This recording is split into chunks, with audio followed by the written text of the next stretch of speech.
El sol implacable de Teotihuacán se cernía sobre el valle, pintando de oro y sombras las vastas explanadas.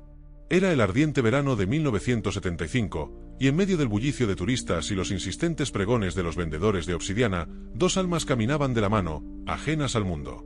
Eran Elena y Mateo, un par de jóvenes bohemios con el espíritu libre de la contracultura y el corazón anclado el uno en el otro. Elena, con sus largos cabellos negros ondeando al viento, vestía una blusa de manta bordada con intrincados patrones de Quetzalcóatl, su figura esbelta contrastando con la inmensidad de las pirámides. Mateo, su compañero inseparable, llevaba su guitarra de palo a la espalda, el estuche de tela ya raído por los viajes, y lucía una camisa de mezclilla deslavada que había visto mejores días. Habían viajado desde la aldea, Michoacán, donde la vida rural y la conexión con la tierra les habían forjado un espíritu inquieto. Buscaban en Teotihuacán no solo inspiración para sus canciones y poemas, sino la magia ancestral que solo los antiguos pueblos de México podían ofrecer. Elena, particularmente, sentía una conexión profunda con lo esotérico, fascinada por las historias de portales energéticos y dimensiones ocultas que se tejían alrededor de estos monumentos milenarios. Mateo, más pragmático pero locamente enamorado, la seguía a donde fuera, confiando en su intuición y en la chispa de aventura que siempre la impulsaba. La pirámide del Sol, imponente y misteriosa, se alzaba ante ellos, seguida por la elegante pirámide de la Luna al fondo de la calzada de los muertos. Juntas, eran guardianas silenciosas de secretos que el tiempo no había logrado borrar. Elena, con un brillo en los ojos, convenció a Mateo de explorar más allá de los caminos trillados, de los senderos marcados por Elena. Querían sentir la verdadera esencia de aquellos monumentos, lejos de las multitudes, de los guías turísticos con sus datos memorizados. Así, con la inocencia de la juventud, la audacia que solo el amor otorga, y un puñado de tamales de elote para el camino, se adentraron en las veredas menos transitadas. Escabulléndose por un lateral de la pirámide de la Luna, escalaron por senderos rocosos y erosionados, riendo con el eco de sus voces, susurrándose promesas de un futuro juntos, de una vida llena de descubrimientos. El atardecer pintó el cielo de naranjas, púrpuras y rojos intensos cuando decidieron que era momento de buscar un lugar apartado para observar las estrellas. Creían conocer cada recoveco de Teotihuacán, habiendo pasado ya 3 días explorando, pero la noche en el desierto es traicionera, capaz de transformar paisajes familiares en laberintos desconocidos.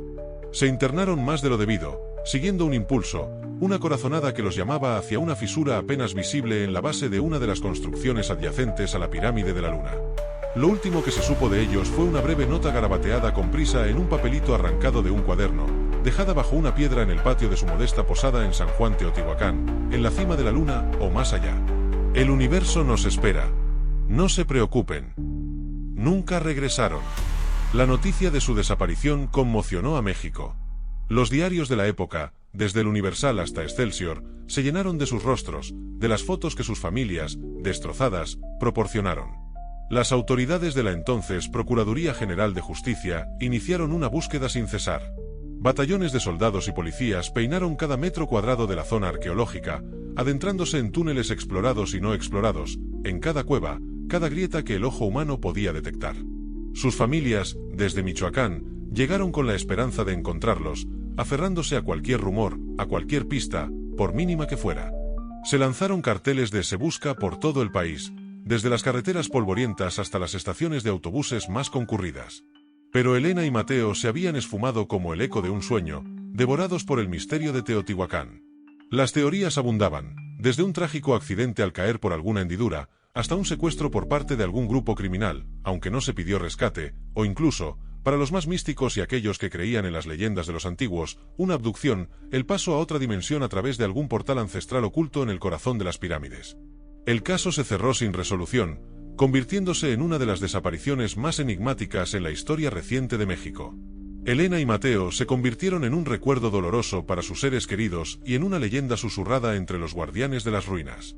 48 años después, en el vibrante 2023, la pirámide de la Luna era objeto de una nueva y ambiciosa fase de excavaciones arqueológicas. El equipo, dirigido por la renombrada doctora Sofía Robles, una mujer de 50 y tantos años con una fascinación particular por las leyendas locales y una reputación de meticulosidad implacable, trabajaba en una cámara subterránea previamente sellada y de muy difícil acceso.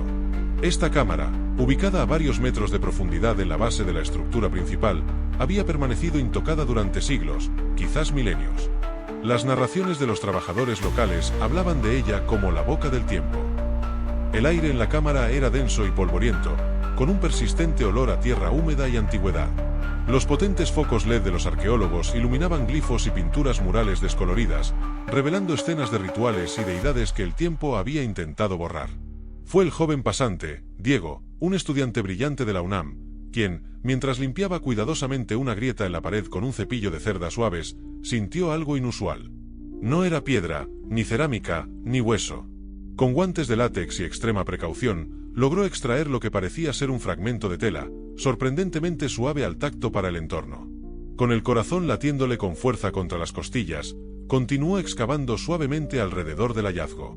Primero apareció una pequeña pulsera de cuentas de barro y semillas de ojo de venado, un amuleto común en algunas comunidades indígenas, especialmente en Michoacán. Sofía la examinó con un fruncir de ceño. Era completamente anacrónico encontrar un objeto así, de manufactura claramente del siglo XX, en una cámara que, según todos los indicios, no había sido abierta desde la época prehispánica. La pulsera parecía haber sido jalada con fuerza, con algunas cuentas rotas. Luego, con una mezcla de asombro e incredulidad que se reflejaba en los ojos de todo el equipo, Diego sacó un cuaderno de espiral descolorido y deteriorado por la humedad, con las páginas hinchadas y apenas legibles. La cubierta de cartón estaba empapada, y el título, escrito con una caligrafía vivaz, apenas se distinguía: Diario de viaje Elena y Mateo. Un escalofrío recorrió la espalda de Sofía. Ella, siendo una niña en los 70, recordaba vagamente la angustiosa noticia de la pareja desaparecida. No podía ser. La doctora Robles, ahora con manos temblorosas a pesar de su habitual aplomo, tomó el cuaderno con el respeto que se le da a un objeto sagrado. Las primeras páginas eran una mezcla de poemas de amor, bocetos de paisajes y pensamientos de amor juvenil, descripciones de su viaje por México.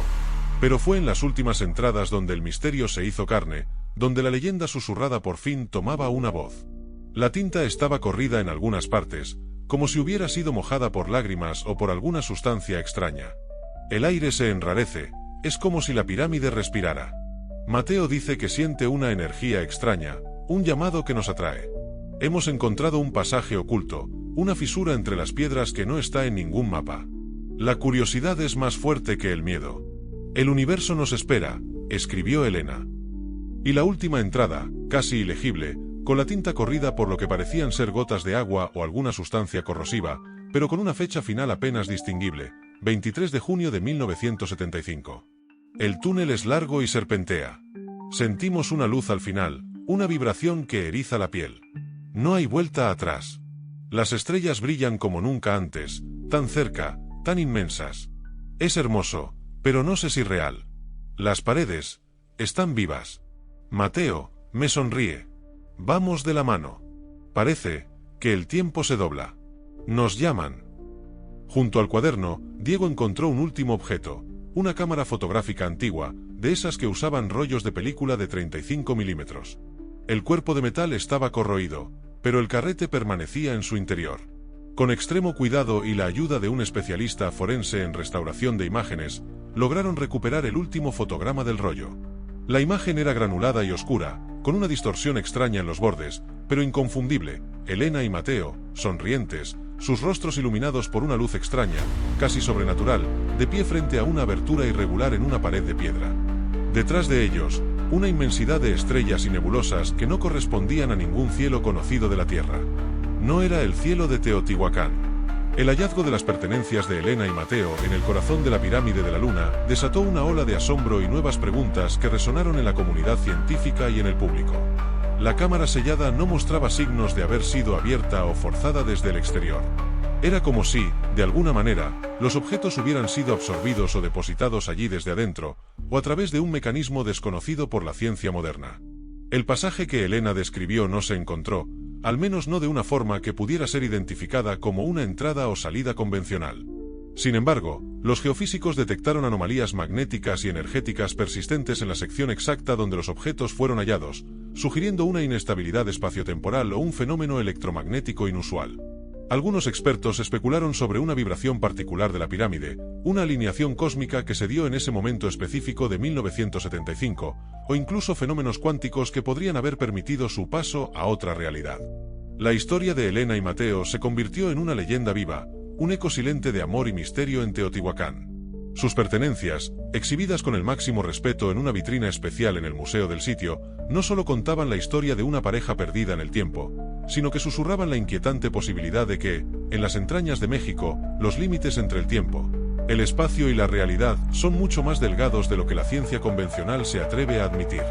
Quizás Elena y Mateo no desaparecieron, sino que simplemente continuaron su viaje en otro plano de existencia, dejando atrás un rastro para que, casi 50 años después, alguien lo encontrara y se preguntara, ¿qué otras verdades ocultan las milenarias piedras de Teotihuacán? ¿Y qué les deparó el universo a aquellos dos jóvenes que se atrevieron a cruzar un umbral desconocido?